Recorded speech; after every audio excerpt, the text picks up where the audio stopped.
నమస్తే, welcome to KTV Telugu. నేను Vasanth. Telangana BJP year ending రివ్యూకి స్వాగతం. అది జాతీయ పార్టీ, ఇప్పటికీ ఉత్తరాది పార్టీగానే ఉంది. కర్ణాటకలోనూ అధికారాన్ని కోల్పోయిన నేపథ్యంలో తెలంగాణలో పరిస్థితి ఏమిటన్న చర్చ జరిగింది. కొన్ని అనాలోచిత చర్యలతో పార్టీ ఇమేజ్ కొంతమేర దెబ్బతిన్నమాట వాస్తవమే. అయితే ఏడాది ఆఖరుకు నిలదొక్కుని తెలంగాణ అసెంబ్లీ ఎన్నికల్లో మిశ్రమ ఫలితాలను పొందింది. బీఆర్ఎస్ కు ప్రత్యామ్నాయంగా నిలిచే అవకాశాన్ని తెలంగాణలో బీజేపీ కోల్పోయింది. కాంగ్రెస్ కల్చర్ను అందిపుచ్చుకున్న బీజేపీ తాను కూర్చున్న కొమ్మను తానే నరుక్కుంది.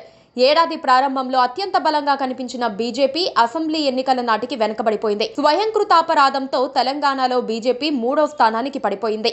అధ్యక్షుడి మార్పుతో తెలంగాణలో బీజేపీ గ్రాఫ్ పడిపోవటం అసెంబ్లీ ఎన్నికల్లో స్పష్టంగా కనిపించింది.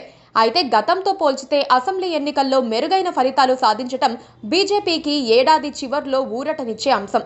జీహెచ్ఎంసీ ఎన్నికల్లో బీజేపీ అనూహ్యంగా పుంజుకోవటం, దుబ్బాక, హుజూరాబాద్ ఉప ఎన్నికల్లో విజయాలు, బండి సంజయ్ దూకుడైన నాయకత్వంతో తెలంగాణలో బీఆర్ఎస్ కు ప్రత్యామ్నాయంగా బీజేపీ ఎదిగింది.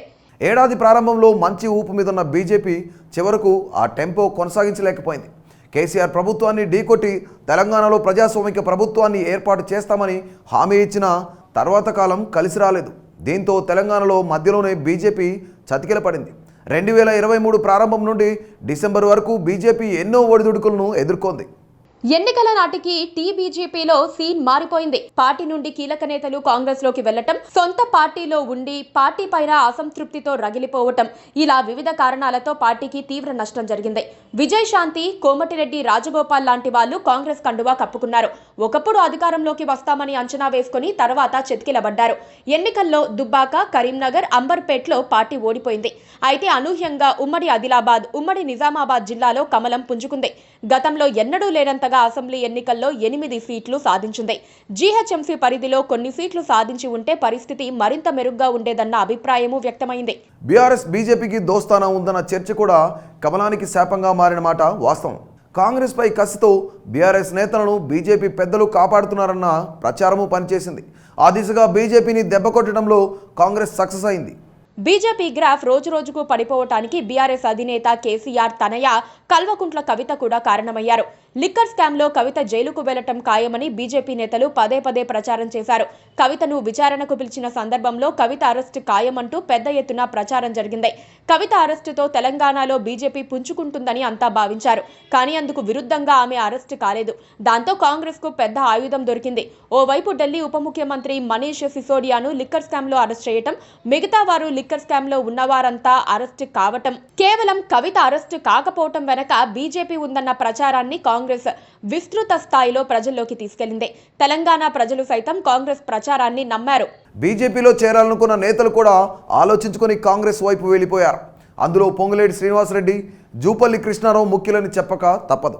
బీజేపీ పెద్దల నిర్ణయాలు పార్టీలో దూకుడును తగ్గించాయి.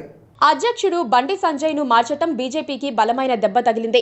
బండి సంజయ్ హయాంలో జీహెచ్ఎంసీ ఎన్నికల్లో మంచి ఫలితాలు తీసుకురావటం, దుబ్బాక, హుజూరాబాద్ ఉప ఎన్నికలో ఘన విజయం సాధించటం, మునుగోడు ఉప ఎన్నికల్లో స్వల్ప మెజారిటీతో ఓడిపోయినా బీజేపీనే నైతికంగా విజయం సాధించటం హైలైట్ అయ్యింది. ప్రజా సంగ్రామ యాత్రతో బండి సంజయ్ ప్రజలకు కనెక్ట్ అయ్యారు. అంతేకాకుండా ప్రజా ఉద్యమాల్లో బండి సంజయ్ చురుగ్గా పాల్గొన్నారు. నిరుద్యోగుల పక్షాన ఉద్యమ బాట పట్టడం, రైతుల సమస్యలపైన పోరాటం చేయటం, వెరసి అధ్యక్షుడిగా ఉన్నప్పుడు 2 సార్లు జైలుకు వెళ్లటం, కార్యకర్తలకు ఎలాంటి ఇబ్బంది కలిగినా అక్కడ ప్రత్యక్షం కావటం, కార్యకర్తలకు అండగా నిలవటం, తన పదునైన మాటలతో అధికార పార్టీని, కేసీఆర్ ను ఇరుకున పెట్టడం, ఇవన్నీ కూడా బండి సంజయ్ నాయకత్వంలోనే జరిగాయి. ఈ నేపథ్యంలో జూలై 4న బండి సంజయ్ ను తొలగించి కిషన్ రెడ్డికి అధ్యక్ష బాధ్యతలు అప్పగించారు. సంజయ్ తరహాలో కిషన్ రెడ్డి దూకుడుగా వ్యవహరించలేదు, నిదాన వైఖరినే పాటించారు. పైగా కేంద్ర మంత్రి బాధ్యతలతో రాష్ట్ర శాఖపై ఆయన దృష్టి పెట్టలేకపోయారు.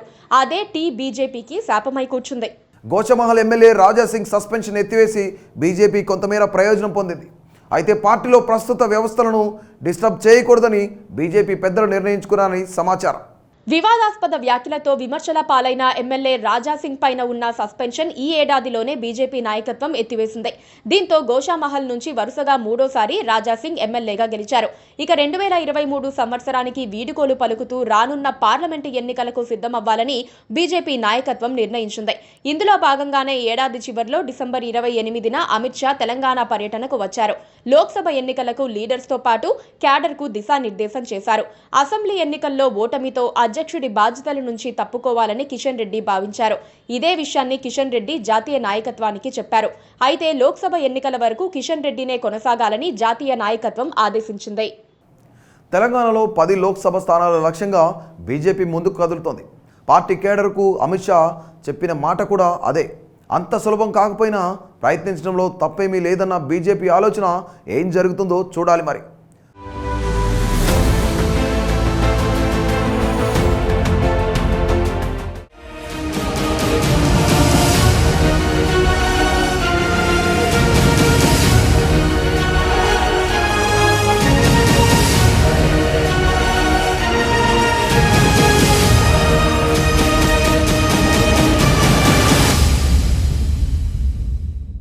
Please subscribe